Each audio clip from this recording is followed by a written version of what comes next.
السلام علیکم ورحمۃ اللہ وبرکاتہ۔ الحمد للہ رب العالمین، والصلاة والسلام على سید الانبیاء والمرسلین وعلى آلہ واصحابہ اجمعین،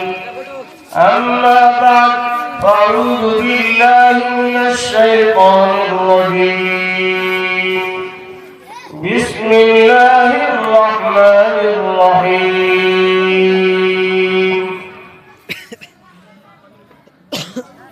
ما آتاكم الرسول فخذوه وما نهاكم عنه فانتهوا واتقوا الله إن الله شديد العقاب۔ وقال الله تعالى في كلامه المجيد: وما يستوي الأعمى والبصير، صدق الله العظيم۔ اصلاح عالم کا بس اب سامان ہونا چاہیے، اصلاح عالم کا بس اب سامان ہونا چاہیے، سب کا دستور العمل قرآن ہونا چاہیے، بس یہی دھن تجھ کو ہر آن ہونا چاہیے، بس یہی دھن تجھ کو ہر آن ہونا چاہیے، حق کا جاری ہر جگہ فرمان ہونا چاہیے۔ حضرت صدر محترم اسٹیج پر رونق افروز علماء کرام، شعراء اعظام، عمائدین شہر اور معززین کرام، یہ اللہ تبارک و تعالیٰ کا بہت بڑا کرم ہوا کہ اللہ تبارک و تعالیٰ نے ہم سبوں کو آج کی شام ایک بزم رسول، ایک علمی مجلس عطا فرمائی اور ایسا ماحول عطا فرمایا باشندگان بھسوا اور پسرانپور نے۔ یہ سب مدرسہ عربیہ عین اسلام نوادہ بھسوا پسرانپور کے بیت تلے اکٹھا ہوا نہ ہوا، اور یقیناً حضرت مولانا محمد منہاج صاحب المظاہری دعوت برکاتہم العالیہ نے ایسے مقرری اور شعراء اعظام کا انتخاب فرمایا جو یقیناً ایک مکھن کی حیثیت رکھا کرتے ہیں، سب بے مثال شخصیات کا انہوں نے انتخاب کیا۔ اسٹیج پر جتنے رونق افروز شعراء، خطبہ اور جس طرح کی ہستیاں ہیں، جی تو چاہتا ہے کہ سب کا نام لیں، جیسے صدر محترم حضرت مولانا عین الحق صاحب قاسمی دعوت برکاتہم العالیہ، جن کی صدارت میں پروگرام ہو رہا ہے، یقیناً آپ کی شخصیت بڑی عظیم شخصیت ہے، اب بڑی شخصیت ہے، اور میں نے ان کا نام آج سے نہیں بچپن سے سنا ہے۔ اسی طریقے سے جن کی سرپرستی میں یہ پروگرام طے پا رہا ہے وہ حضرت مولانا محمد گلریز صاحب قاسمی، امام و خطیب جامع مسجد پسرانپور بھسوا۔ اسی طریقے سے اسٹیج پر ہمارے شعراء اعظام میں قاری شاہی جمال صاحب، قاری صدام سرور صاحب، قاری کلیم اللہ صاحب اور اشرف علی اور پھول محمد صاحب، حضرت مولانا کرام الحسن صاحب اور جن کا بھی نام میں لے پا رہا ہوں آپ کو چن رہے ہیں، قاری ندیم اختر صاحب، قاری امام حسین صاحب، اسی طریقے سے مولانا نوشاد صاحب ندوی دامت برکاتہم، اور بھی ہمارے جتنے بھی، سب کا نام جن کا چھوٹ رہا ہوں، میں سب کا احاطہ کرنا تھوڑا مشکل سمجھ رہا ہوں۔ ابھی وہ پروگرام ہوا اور اس میں جو باتیں پیش کی جا رہی ہیں کہ جن کا بھی جتنا نام لیا جائے یہ سب بڑی قابل قدر شخصیات ہیں، ان کے لیے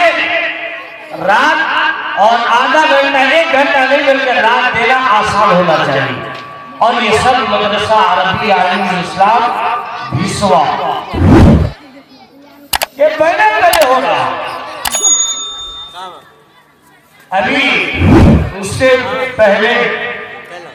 قاری شاہد جمال صاحب نے جو نظم پیش کیا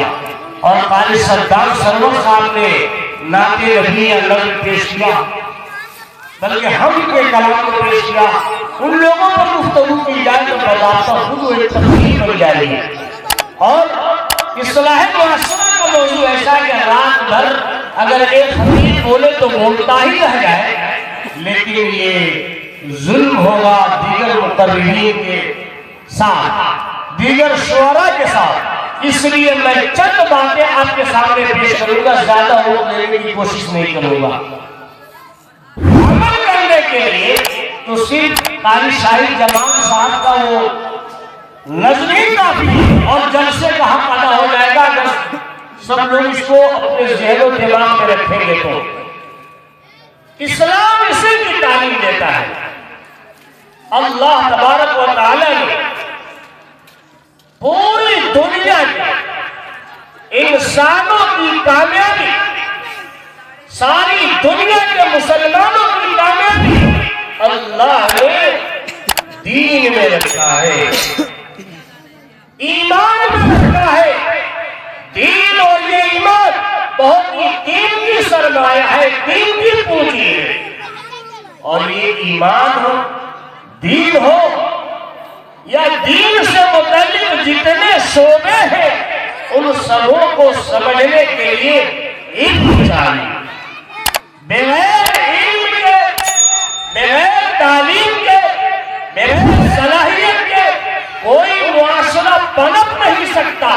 اگر بغیر علم کے کوئی معاشرہ پنپ سکتا ہے اور ایسا کوئی خواب دیکھتا ہے تو اس کو پاگل اور مجنون سمجھنا چاہیے۔ اگر ہم یہ خواب دیکھنا چاہتے ہیں کہ ہمارا گاؤں ترقی کر جائے، ہمارا شہر ترقی کر جائے، ہمارا گھر ترقی کر جائے، ہمارا بیٹا آگے بڑھے، ہماری بیٹیاں آگے بڑھے، سب کے لیے علم لازم اور ضروری۔